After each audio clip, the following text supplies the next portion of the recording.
Oh my gosh, hello guys and welcome to day 7 of Inktober. I'll be honest, I'm really feeling it guys, like having to draw something every day like this is becoming quite a challenge.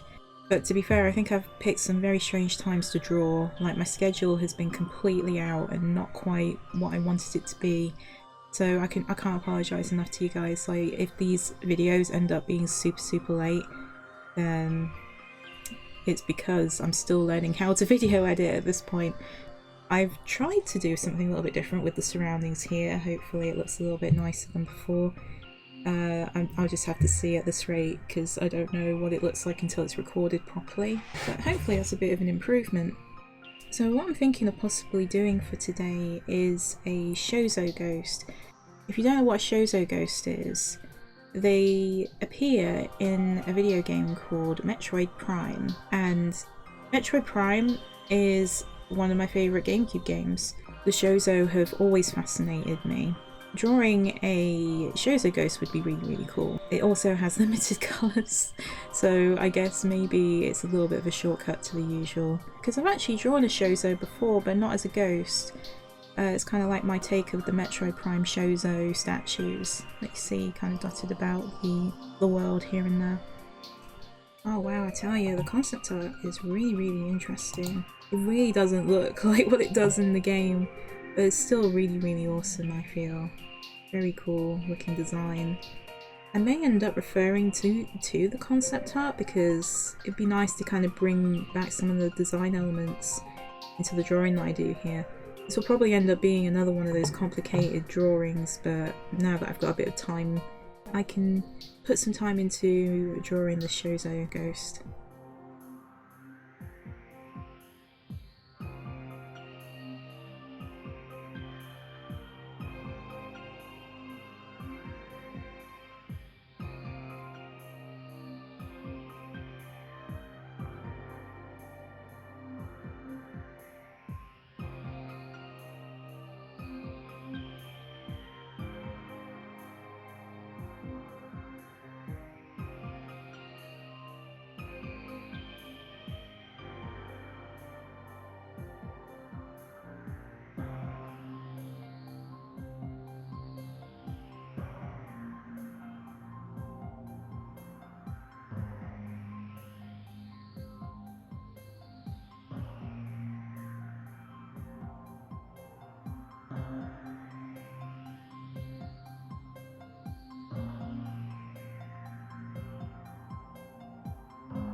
Okay, I think I'm finally ready to take the pencil lines off this one. Oh, fingers crossed it all turn out alright.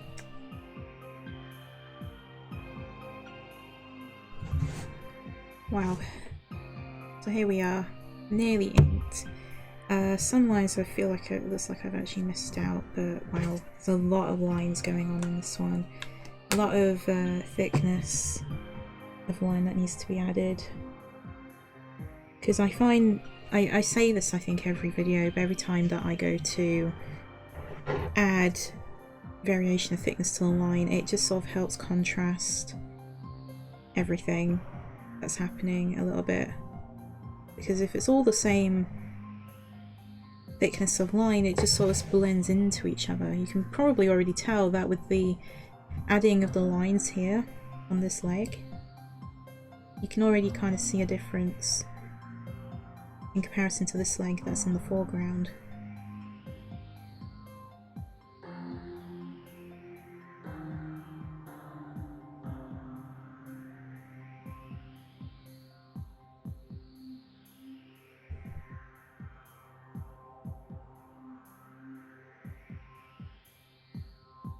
So I think this one's coming along at least, after having done the line art for the most part.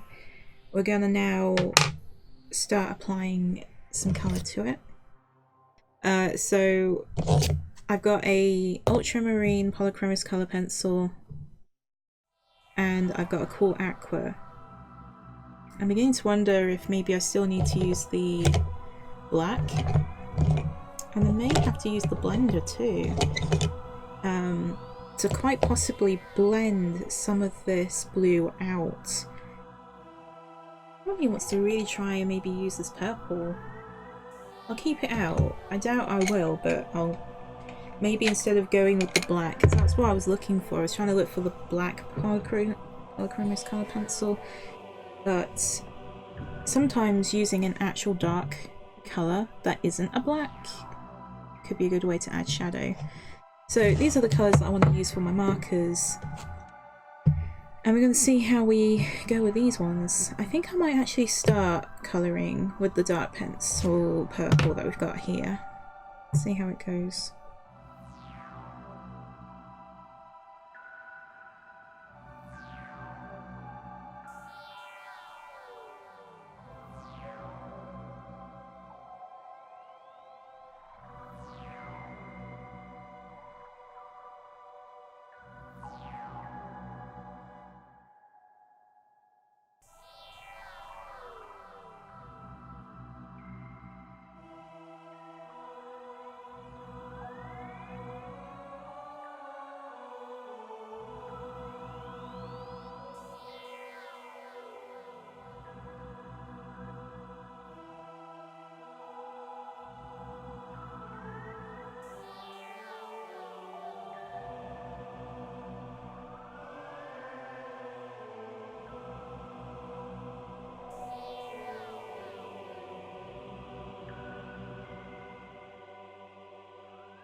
Now we've got the blue colour pencil down. This is the really scary part. It's funny because I could very easily just leave it like that in terms of its colouring and then just go over it with the ink pen. But since it's Inktober, you've got to apply some of these markers to it. So I'm going to be using the Cool Aqua and we're just going to colour all over this and see what happens. Wish me luck!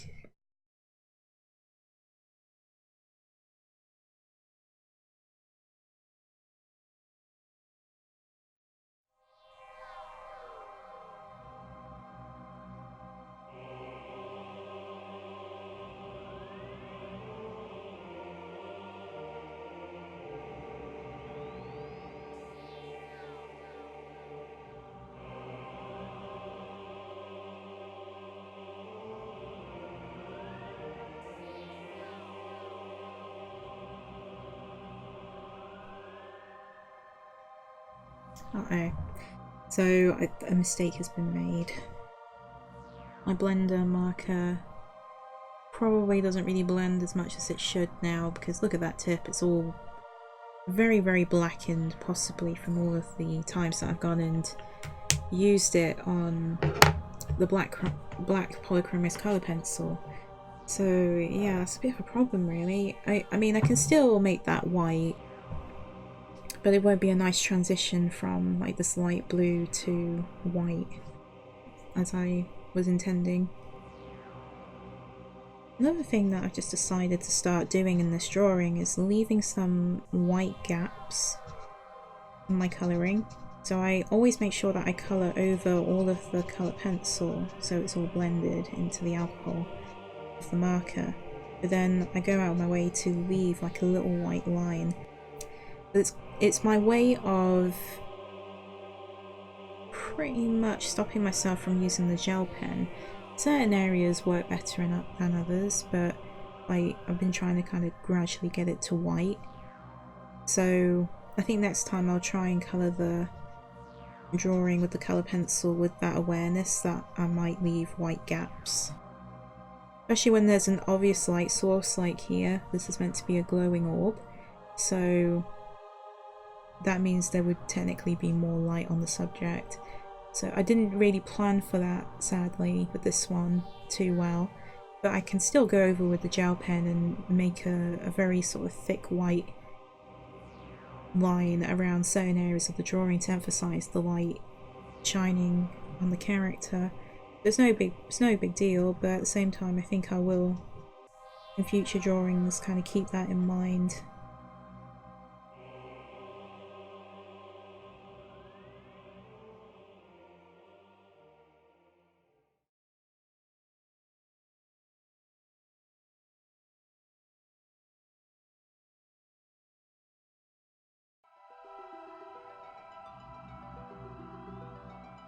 Okay, I think I've used the marker pen on all of the areas I wanted to colour, and I'm just absolutely gobsmacked really of the effect that it's left. I love how the blue and purple polychromos colour pencils blended into each other when I started applying the Cool Aqua marker. It just looks amazing. I just love this effect so much. It just looks so cool to me. It's the kind of effect that I could never hope to achieve through digital art, honestly. And yeah, I absolutely think this is awesome. So with that, I think what we're going to do is get the 0.8 out, and I'm going to just fill in the areas of black where I want there to be. Like, this is why this is all white currently. I'm planning to fill it all with black, and then we're going to move on to actually finishing it up.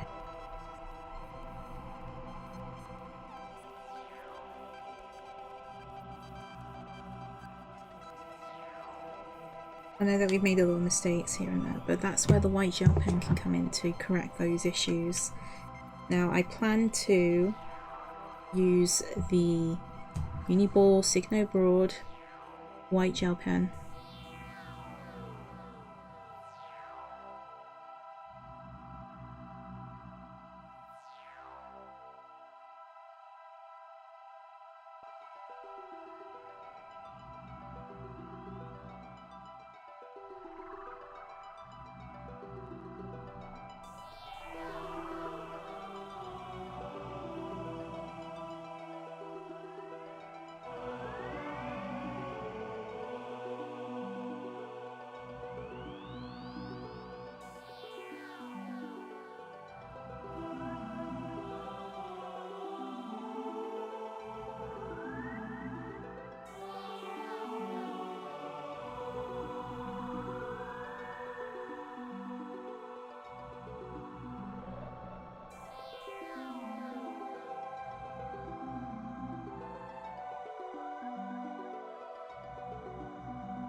Wow, I think we've done it, guys. Ah, that took a long time to do. I don't even know how long I've been working on this. I hate to think. I guess the video will tell me exactly how long it's taken, but yeah, I think this definitely took longer even than the Kako Demon.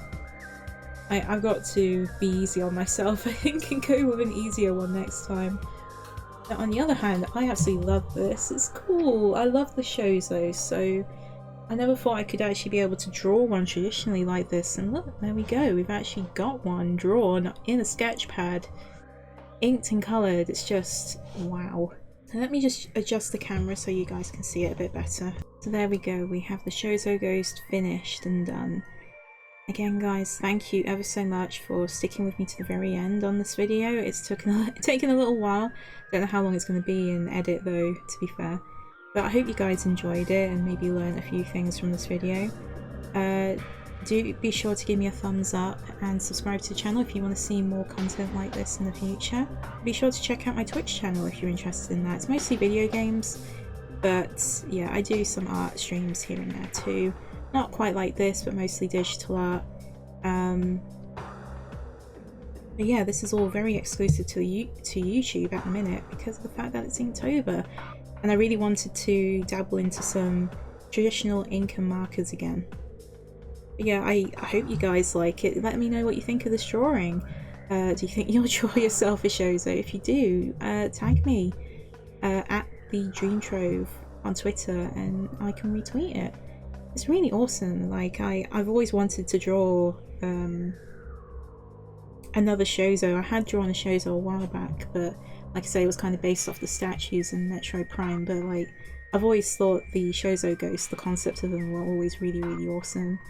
So I love how this turned out in the end. Like I think that's definitely one of the better Chozo drawings I've ever done. So yeah guys, like I hope to see you all in the next video, and you all take care of yourselves guys. Bye bye!